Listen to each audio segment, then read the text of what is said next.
So last week we looked at how do we become perfectionists and what we can do about it. And if you missed that, go and find it. Today I want to look at how do we become people pleasers and what we can do about it. And I want to start by really talking about what do I mean when I say people pleaser? Because often we see it banded around, we see stuff banded around boundaries and all the rest of it. But what does it mean? So people pleasing, in my view, is the experience that we have where we find it incredibly challenging or impossible to say no to requests that don't feel good for us, where we will abandon our own needs before disappointing another person, and where we're really intrinsically motivated to do things and make decisions based on how other people will feel about us rather than what feels good for us. Now, one of the things that I strongly dislike about a lot of the chat about people pleasing is often you see these, possibly well-intended memes that are like, people pleasing, you think you're trying to help others and be good, but you aren't, you're just trying to control other people. Like people pleasing is just an attempt to control. Now, I'm not saying that this isn't true, but when we struggle with something, is it really helpful to shit all over someone and be like, you're doing this thing and you think it's to be good, but really you're just trying to control other people? I don't think we need more pressure, more like you're doing it wrong when we are dealing with these really, really challenging patterns. So let's look at how people pleasing arises and what we can do about it, because the truth is that being someone that cannot say no, being someone that is completely preoccupied with what other people thinks about us, can be really debilitating. A lot of the time, this is what leads to burnout. It leads to overworking. It leads to people abandoning their own needs because they're unable to consider themselves in the wider picture because they're so fixated on other people.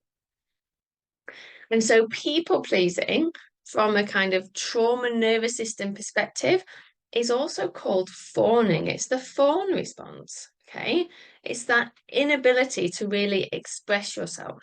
And often this comes around because at some point, usually when we're very little, we have learned that disappointing or upsetting somebody else, possibly a parent, maybe a teacher, is in some way a threat to our survival. So I'm not saying it was an actual threat, but what I'm saying is the body, your nervous system at that point in time perceived that disappointing, upsetting another person was a threat to its survival.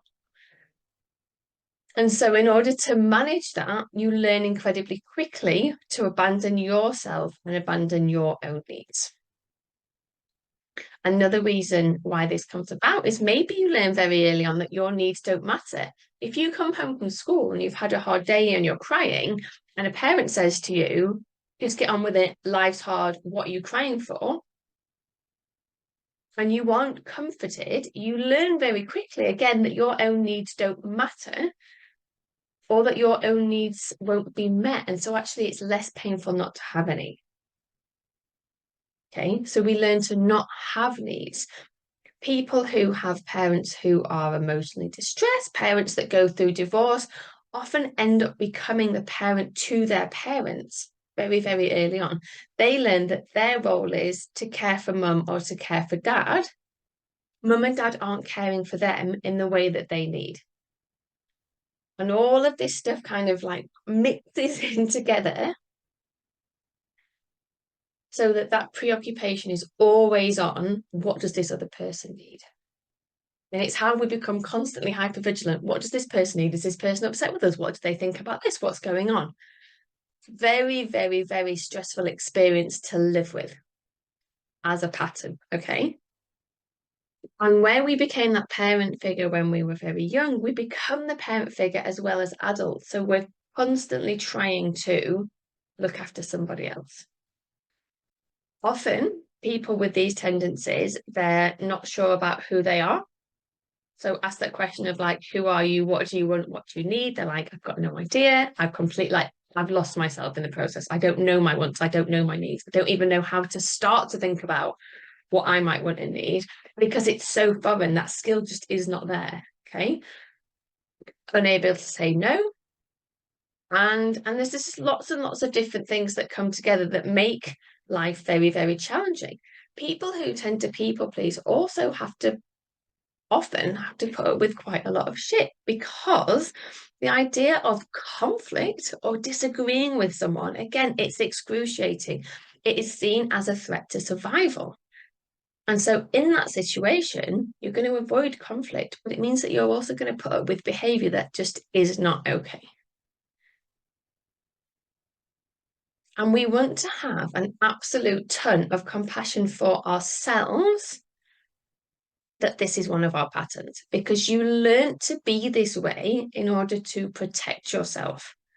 And now as an adult, you get to look at, okay, well, what are the ways, what are the things that I can start to do so that I do have access to my voice, so that I am able to push back, so that I am able to challenge, so that I am able to answer that question of, well, what do I need? So that you know that you are worthy enough to have needs and that you deserve to have them met. Okay.